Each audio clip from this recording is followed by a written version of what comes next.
हमारे ख्याल कर रहे हैं। हमें दुख भी है और शर्मसार भी हैं, लेकिन एक बात के ऊपर इत्मीनान है कि 90 की दहाई के बाद जो पिछले 23 साल गुजरे हैं पार्लिमानी तारीख के, उसमें तमाम असेंबलियों ने अपनी मुद्दत पूरी की है। 2002, 2008, 2013, 2018 टेन्योर के दौरान जो है वो ऊंच नीच होती रही, खुसूसन ये जो पिछले 5 साल गुजरे हैं। जनाब स्पीकर, मुझे इस बात का फख्र है कि मैं पिछले 33 साल से लगातार अल्हम्दुलिल्लाह टेन्योर के दौरान जो है वो ऊंच नीच होती रही, खुसूसन ये जो पिछले 5 साल गुजरे हैं। जनाब स्पीकर, मुझे इस बात का फख्र है कि मैं पिछले 33 साल से लगातार अल्हम्दुलिल्लाह इन ऐवानों में हूँ। 3 साल उस ऐवान में रहा, 30 साल हो गए हैं मुझे, और आपने मुझे कल शील्ड भी अता फरमाई। एक पूरी तारीख है 3 दहाइयों की, जो यहाँ पे और भी मेरे साथी सीनियर यहाँ पे बैठे हुए हैं जिन्होंने विटनेस की, और मैंने भी उनके साथ विटनेस की।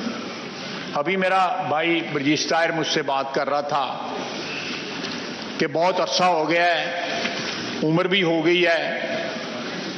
मैं जब आया था 40 साल का था, बाल जो थे काले थे, आज जो है सारे की सारी चांदी हो गई हुई है। तो ये जो सारा इर्तिका है हमारे मुल्क में, पार्लियामेंट का जो इर्तिका है, 90 की दहाई में बदकिस्मती के साथ पहले मार्शल जो थे वो शब खून मारते थे पार्लियामेंट के ऊपर, पार्लियामानी जमहूरियत के ऊपर।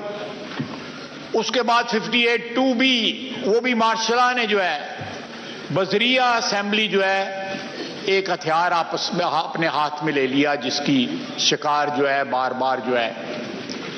और फिर एक वक्त आया कि मोहतरमा बेनज़ीर भुट्टो शहीद ने और मियां नवाज शरीफ ने इत्तफाक राय से 52(2)B का जो है ना खात्मा किया, और उसने इन असेंबलियों को जो है 5 साल की मुद्दत पूरा करने की अपॉर्चुनिटी प्रोवाइड की।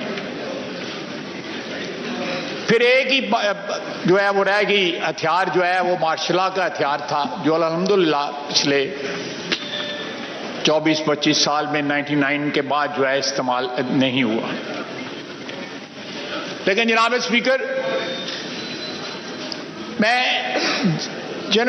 कोई कंक्लूजन ड्रॉ नहीं करना चाहता, या खुदा न खास्ता जो है मैं पिछले 10 या 15-20 साल की जो हमारी पार्लियामानी तारीख है उसके ऊपर कमेंट नहीं करना चाहता। लेकिन मैंने देखा है वक्त के साथ जो है हमारे यहां पे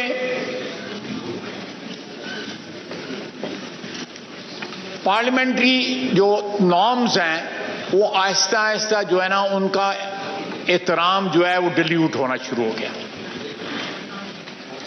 मैं एक बड़ी रोजमर्रा वाली बात करूंगा। मैं यहाँ फ्लोर पे भी और आपके साथ प्राइवेटली भी ये बात करता हूँ। आप बाहर निकलें, पैदल नहीं चला जाता इन कॉरिडोर्स के अंदर, जो है इतनी यहाँ पे खलकत होती है।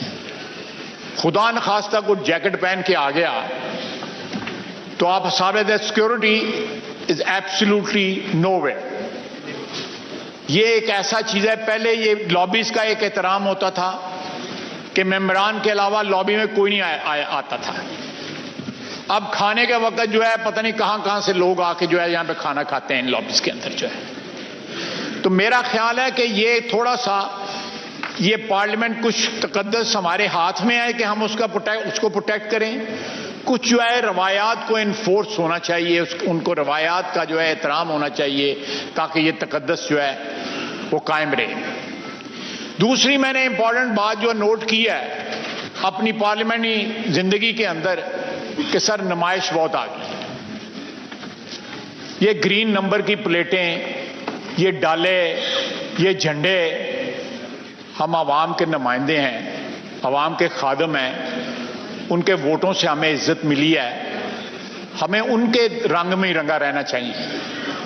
हमें जो है ये एक अलग अपना स्टेटस जो है वो ज्यूम नहीं करना चाहिए। रात के अंधेरे में भी झंडा लगा होता है, सनसेट के बाद जो है झंडा नहीं लगता। ये झंडे की तकदीस जो है, वो तकद्दस जो है, ये चीज डिमांड करती है। हमारे जो एटीट्यूड जो हैं वो पहले मैं समझता हूं कि अवाम के साथ जो राब्ता था या अवाम के साथ जो एक जो रिश्ता था वो बड़ा बराबरी का रिश्ता था।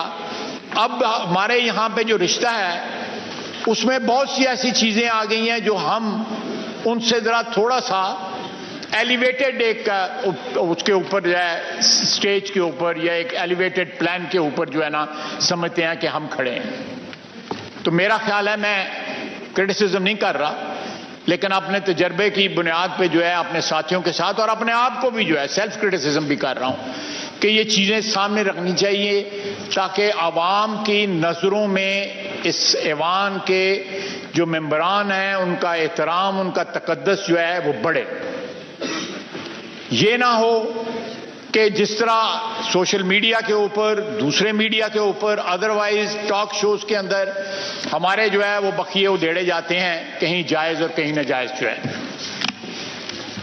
जनाब वाले, ये असेंबली जो है 14-15 महीने खत्म जो है हो रहे हैं आज इसके, और साथ इस असेंबली की जो है डिसोल्यूशन हो रही है।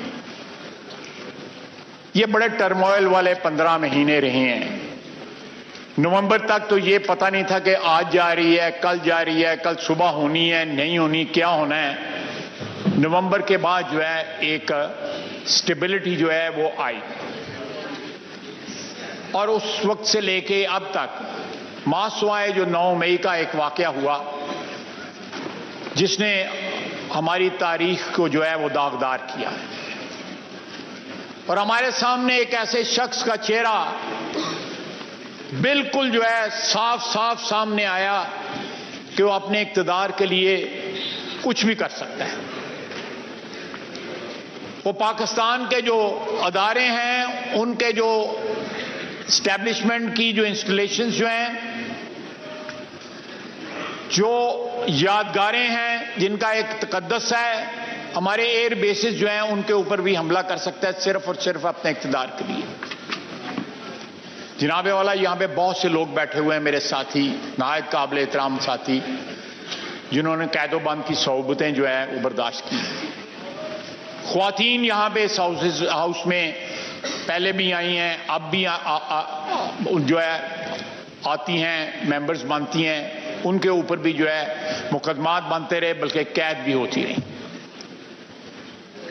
बीबी शहीद ने कैद की सौबतें बर्दाश्त की, मरियम नवाज ने कैद की सौबतें बर्दाश्त की, हमारी बहन ने फरियाल साहबा ने भी कैद की सौबतें बर्दाश्त की। तो ये एक लंबी दास्तान है। 2 पार्टियां जो थीं, जो पहले मुतहारब थीं, बाद में उनमें एक अंडरस्टैंडिंग डेवलप हुई जिसकी वजह से स्टेबिलिटी आई, सियासी इस्तेकाम आया। लेकिन कल एक शख्स कह रहा था कि अपने वकीलों को मुझे जेल से निकालो। अभी 2 दिन या 2 या 3 दिन हुए हैं, और एक ऐसे केस में वो पकड़ा गया है जो मैं समझता हूं कि साहिब इक्तदार लोगों के लिए शर्म का मुकाम है कि आप तोहफे मिलते हैं तो आप उनको बेच देते हैं। अल्लाह ताला माफ फरमाए। तोहफे जो होते हैं वो चेरिश करने के लिए होते हैं, वो होल्ड करने के लिए होते हैं, निशानी के तौर पे फख्र के साथ होल्ड करने के लिए होते हैं, ताकि आपकी आने वाली नस्लें भी जो है उन यादगारी चीज़ों को जो है चेरिश कर सकें, उनका एहतराम कर सकें और अपने बुजुर्गों को याद करें। लेकिन उसने सौदागरी की, पहले बेचे, फिर पैसे लिए पैसे कुछ जमा कराए, कुछ जो है प्रॉफिट के तौर पे अपनी जेब में डाल दी, और हजारों लाखों उसके चाहने वाले हैं जो समझते हैं कि ये कोई जुर्म ही नहीं है। आप इससे अंदाजा लगाएं कि हमारी ज़हनी पस्ती का क्या हाल है, कितना जवाल आया है हमारी इखलाकी, ज़हनी और माशरती पस्ती पर। 9 मई का दिन जो है मैं समझता हूं कि हमारी तारीख में एक वाटरशेड जो है, एक ऐसा मोड़ था जिसने इस कौम को झंझोड़ के रख दिया। मैं कल प्राइम मिनिस्टर के साथ और भी हमारे कोलीग्स जो हैं, कैबिनेट कोलीग्स जो हैं, वहाँ पे थे। शुहदा का एक वहाँ पे यादगार, उनकी याद में जो है एक वहाँ पे फंक्शन हुआ। वहाँ पे गाजी भी थे। किसी की लिम्स जो थी जो है वो खो गई हुई थी किसी जंग में, किसी हादसे में, दहशतगर्दी के किसी हादसे में। किसी की बिनाई नहीं थी, किसी के बाजू नहीं थे, किसी की टांगें नहीं थी। शुहदा की माएँ थीं, बहनें थीं, बीवियां थीं, बच्चे थे। जो कौमें अपने मौसनों को याद नहीं रखती, वो कौमें जो है मिट जाती हैं सफ़ा हस्ती से, तारीख उनको बुला देती है। ये लोग हमारे मौसन हैं। ये लोग जो हमारे सरहदों की हिफाजत करते हैं, बर्फों में, रेगिस्तानों में, पहाड़ों पे दहशतगर्दी की जंग आज भी जारी है। दुख के साथ कहता हूं कि 30-40 साल हमारे वतन ने जो है अफगानिस्तान में इन्वेस्ट किए और हमें आज उसके बदले में क्या मिल रहा है? दहशतगर्दी का तोहफा। ये एक ऐसी जंग है जो अभी भी जारी है और उस जंग के दौरान जो है आप जो है अपनी दफाई अफवाज के ऊपर हमला करते हैं। जब उनका सियासी रोल होता है, जब वो हुक्मरान होते हैं, तो फिर किसी हद तक क्रिटिसिज्म जो है उनका जायज होता है, बनता है। लेकिन इस दौरान, हालत जंग के दौरान जो है, जो पीटीआई ने 9 मई को जो कुछ किया, जितनी भी उसकी मजम्मत की जाए कम है। जनाब आला, ताकत की जो हवस थी, मैंने अभी कहा कि नवंबर के बाद जो स्टेबिलिटी आई, पूरी कोशिश की गई। मैं ऐनी गवाह हूं कि नवंबर में जो अपॉइंटमेंट हुई, जो चेंज ऑफ कमांड हुई, उसको मुतनाज़ा बनाने की पूरी कोशिश की गई ताकि स्टेबिलिटी इस मुल्क में ना आए। अल्हम्दुलिल्लाह स्टेबिलिटी यहां पे रिस्टोर हुई और इंशाअल्लाह ताला इलेक्शंस होते हैं। इसके बाद जो है नई कौमी असेंबली का नया ऐवान बनता है तो मजीद स्टेबिलिटी यहां पे आएगी। और ये जो गूमगू की कैफियत है, जो एक ऐसी कैफियत है कि जो कैफियत जो हमें ना सिर्फ माशी तौर पे बल्कि माशरती तौर पे, इखलाकी तौर पे ये कैफियत जो है हमें जो है वो order in the house please. आपस में ऊंची आवाज से अगर आप बात करेंगे तो जो ऑनरेबल मेंबर के पास फ्लोर है वो डिस्टर्ब हो जाते हैं। तो आज तो हैप्पी एंडिंग करनी है, खुशगवार माहौल में मेरा ख्याल है। तो ख्वाजा साहब से भी मैं गुजारिश करूंगा कि सियासी तकारीर तो हम करते रहते हैं, आज खुशगवार माहौल में बातचीत होनी चाहिए। जी तशरीफ रखिए। मखसूस आदमी को मखसूस टाइम दे दिया जाता है, हम बेवकूफ नहीं है। जब आप तशरीफ रखिए सलाउद्दीन साहब, आप तशरीफ रखिए। अभी तो मैंने कहा है कि आज तो अच्छा मूड रखें, खुश रहें, मुस्कुराएं। आज आप 5 साल गुजार के घर जा रहे हैं वापस, फिक्र की जरूरत नहीं है। मेरे भाई जो है वो नाराज हो रहे हैं, तो अगर वो इस हॉल में हर वक्त बैठे होते हैं तो आप भी गवाह हैं, मैं भी यहाँ बैठा होता हूँ, तो मैं भी यहाँ पे हाजिरी पूरी देता हूँ। तो ठीक है, उनका भी हक है, जितना मेरा हक है उतना उनका भी हक है, मैं उसको डिनाई नहीं करता। और वो कह रहे हैं कि मैं कोई तारीख बयान कर रहा हूँ। जब तारीख से आप इर्रेलेवेंट होंगे तो फिर आपका माजी से इर्रेलेवेंट होंगे, फिर आपका मुस्तकबिल भी कोई नहीं होगा। सीधी बात है। मुस्तकबिल तब बनता है कौमों का जब वो अपने माजी को जो है वो रेलेवेंट रखें। जो है मैं वाइंड अप करते हुए जनाबे कुछ थोड़े से मिनट में, जनाब स्पीकर, इस इलेक्शन में और आने वाली असेंबली में सबसे बड़ा इशू जो है वो इकोनॉमी का होगा। जिस तरह इस वक्त हमारी महंगाई जो है हमारे मुल्क के अंदर बाइट कर रही है अपने एक आम शहरी को, उसका अंदाजा शायद ही हम लगा सकते हैं। मैंने पहले भी अपनी तकारीर में कहा कि महंगाई के और मुल्क के सॉल्वेंट होने के मुल्क के खुद कफील होने के तमाम तर जो रिसोर्सेज हैं वो इस मुल्क के अंदर हैं, और उसमें अदलिया का बहुत बड़ा रोल है।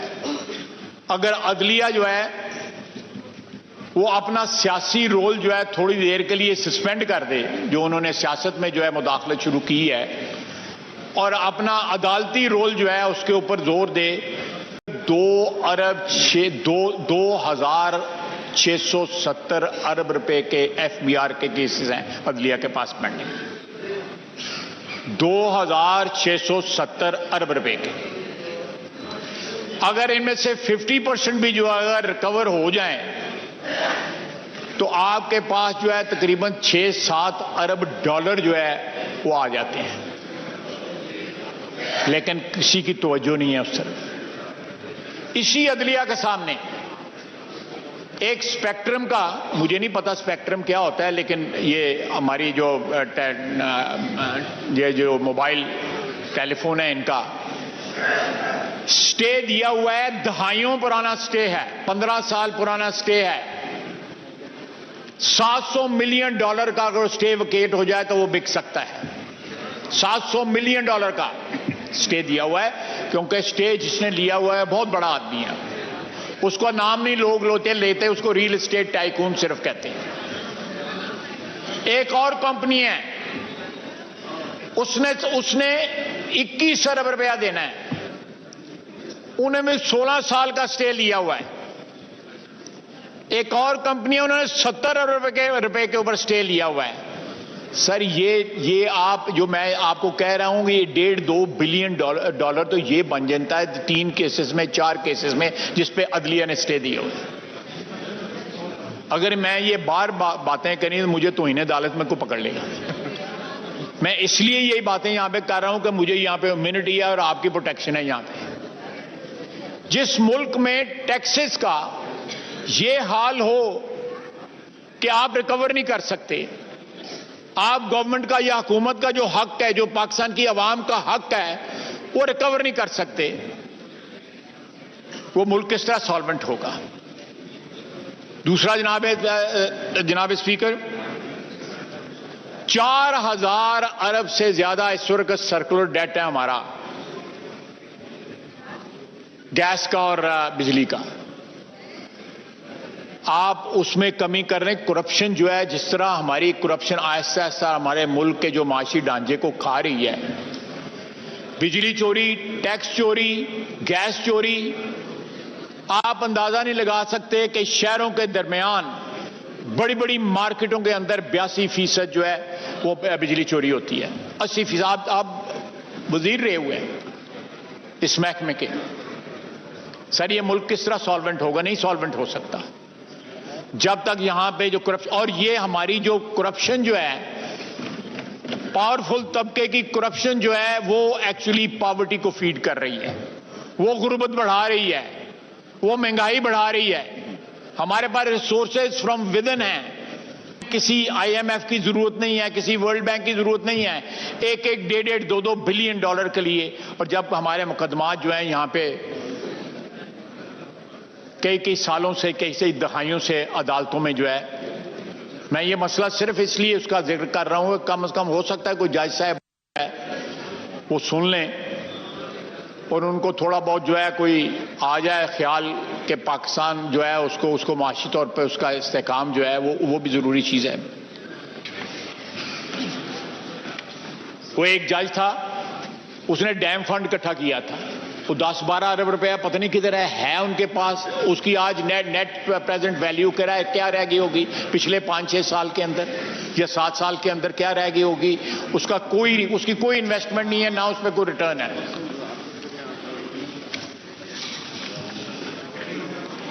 इनाम वाला, मेरा ख्याल है कि प्राइम मिनिस्टर साहब ने भी आना है। मेरा ख्याल है आपको पैगाम आया हुआ है। जी। मैं ज्यादा वक्त नहीं लूंगा। मरियम भी आ गई, उसने कोई लेजिस्लेशन भी करानी है, तो मैं उसमें रुकावट नहीं बनूंगा। लेकिन मैं इन अल्फाज के साथ कि पिछले 15 महीनों के अंदर इस असेंबली ने जो जंग लड़ी है वो हमारी तारीख का एक बहुत रोशन बाब है। हमारी पार्लियामेंटी तारीख में शायद ही कोई ऐसा मौका आया हो जहां पे साबित कदमी के साथ जो है एक हाउस के मेंबरान जो हैं वो खड़े रहे हों और उन्होंने टर्न अराउंड तो नहीं 100% कर सके, लेकिन कम से कम जो है एक बहुत बड़ा खतरा जो है दिवालिया होने का मुल्क का जो है टाला और हुकूमत के साथ खड़े रहे, चाहे वो अपोजिशन थी, चाहे हमारे इंडिपेंडेंट हजरात थे, सब ने मिलके ये इस पार्लियामेंट के अरकान ने कोशिश की कि ऐसी सूरत हाल पैदा ना हो जिसमें किसी के हाथ कुछ ना रहे। तो मैं इन्हीं अल्फाज के साथ अपने दोस्तों से, अपने भाइयों से, अपनी बहनों से तवक्को रखता हूं कि अगले इलेक्शन में जो है सब लोग वापस आएं और बेहतर परफॉर्म कर सकें।